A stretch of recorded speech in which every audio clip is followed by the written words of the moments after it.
wedding orí burúkú tẹ́ fẹ́ ṣe lẹ́yìn ọ̀pọ̀lọpọ̀ wọ́n ti lò yín ní gbogbo strippers club ìyẹn láwa pa ìwà ẹkún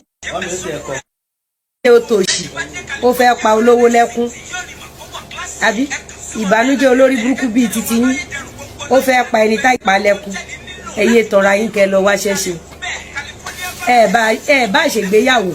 kí gbogbo àgbáyé gbọ́ kò dówó sákàǹtì wa bó ṣe ń wò mí oníṣòwò lèmi àmì ló ṣe olódo bíi titi yín ó ti dé mi ṣe olórí burúkú olódo bíi titi yín wo àtijọ́ ọjọ́ ìtẹ́tẹ́ ń pariwo ibi náà ti fún yín ní diamond ring premium ẹkún ni fún yín ẹ má rò parí yín báwo láláṣọ ṣe máa rá lákìsà báwo lẹ́yìn olórí burúkú tẹ̀ ń borúkọ àwọn èèyàn jẹ́ báwo lẹni tó ń tún ayé èèyàn ṣe máa rẹ̀ láwọn olórí burúkú yín ẹ̀sìn tí ìyá ṣe títí tí ò jẹ́ nǹkan kan nu ayé orí burúkú yẹn lọmọ wá ra wọlé làwa fẹ́ wá máa sáré kiri even gbàtà àti ìtòyìn nínú ayé pẹ̀lú fake life tẹ́bí ń ṣe orí burúkú kiri ọ̀rọ̀ yín ò mú buhari ẹ ṣe wedding ẹ bá lọ ṣe lórí omi ẹ bá ṣe lórí afẹ́fẹ́ yóò bá ti fowó sápò tiwa wá orí yín olórí burúkú àdótòṣì ìwọ ló rí èmi olè ní ẹ àwáyé má ṣe rere ní ẹ olórí burúkú ọmọ ní olè ní ẹ alápá má ṣiṣẹ́ ní ẹ ṣé wọ́n pè ẹ́ sọ̀rọ̀ tó wà nílẹ̀ ṣé wọ́n pè ẹ́ sọ̀rọ̀ tó wà nílẹ̀ ṣé bí nítorí pé o fẹ́ tọrọ báárà ló ṣe ṣọrùn gúngùn bí ọrùn àgùnfọ́n tó o bẹ̀ sí ní bẹ́ sínú fámílì oní fámílì kiri ọ̀rọ̀ tí mi ò mọ́wọ́ tí mi ò mẹ́sẹ̀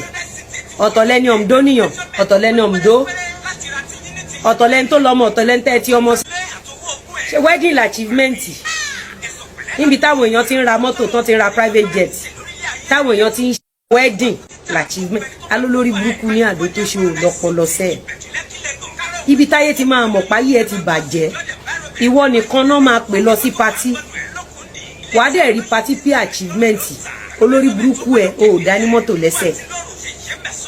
ìwọ ló máa fi gbéraga wọ mosquito net lọ sí patí tó ti lọ ṣàlẹ̀ jẹ́ tí wàá dẹ̀ máa da gbogbo social media ó ti gbàgbé pé patí tó. ẹ̀yin ènìyàn ẹ wo bí arábìnrin tí wọ́n ń pè ní Lizzy Anjorin yìí òṣèré kan ní nígbà kan rí ṣùgbọ́n ó kì í ṣe fídíò mọ́ kì í ṣe fíìmù mọ́ òun ló ti fẹnu àtẹ́ ó ti fi lu ìgbéyàwó tí Ìyábọ̀ Òjó ọmọ rẹ̀ tí ó ṣe o ní Tanzania ibẹ̀ ni ó ti fẹnu àtẹ́ lù ú ó sọ wípé òun ni wọ́n ti lu ọmọ rẹ̀ gidigidi ó ní kò sí nǹkan kan tó gbà nínú ìgbéyàwó tí ọmọ rẹ̀ lọ ṣe tí wọ́n fi ń gbé lọ sí Tanzania ó ní kò sí nǹkan kan tí ó special nínú rẹ̀ o ẹ̀yin ènìyàn wa kí ni ẹ lérò ìjẹ́ ẹ lérò wípé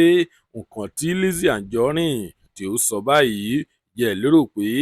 òótọ́ ni tàbí ẹ rò wípé Lizzy Anjorin ó ti sọ̀rọ̀ lásọjù nǹkan tí ẹ bá lérò ẹ tẹ̀ sí comment section ká lè sọ̀rọ̀ nípa rẹ̀ tó bá jẹ́ ìgbà àkọ́kọ́ tí ẹ ń wo fídíò wa nìyí ẹ jọ̀wọ́ ẹ tẹ subscribe button láti máa rí púpọ̀ lára àwọn fídíò wa wò ire lójú gbogbo wa ó máa rí o a tún máa pàdé tí ó bá yá.